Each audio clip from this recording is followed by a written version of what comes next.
mahadleh kunjeer mahadleh kadib way mahadiyay intii doorati gudoomiyaha ururada bulshada rayidka koonfur galbeed way lahaa hambaliyada shaleedayme insha Allah uu dhawnas hambaliyana shaqo badan intaala way rajeeyay codsaday insha Allah inay wada shaqeyna runtii ka wada shaqeyna horumarka daladan iyo guud ahaan koonfur galbeed insha Allah iyada ma santiin intii doorati way waaha wada shaqeyn fayla horumar fayla iyo insha Allah uu rajeeyay inay koonfur galbeed guud ahaan horumarta insha Allah daladan way ka rajeeyay inay walbadan talaabo horumar qaado doonto runtii way la ka dhawaajiyay inta gudoomiyaha hore daladan Cabdo runtii walbadan hawadi walbadan suubi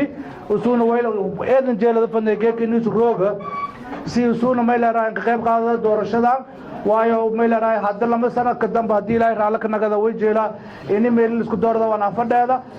hadii in suur galay inaan musharax nagdoon sharax hadii kale aan ku fadheeda laakiin si official meelaha xilkaas wareeji ma baaqado doon hadii ilaahay raala ka weelka yaab usuuna shaqooyin iyo culeys kale nisaaradii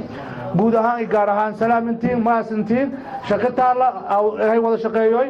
waxaan ku faraxsanahay marka hore saaxiibaday oo maartay codkiisii iyo saaxiibkay ila tartamayo oo tanaasulay marka kale waxaan u mahad celinayaa madaxdii hore ee daladan ee shaqada adag soo qabtay iyadoo dhulka ka soo bilaabay sakaxada ka soo bilaabay maanta meesha soo gaarsiiyay iyo anagoo bulshada rayidka ay naga go'an tahay in hadii la gaaro waqtiga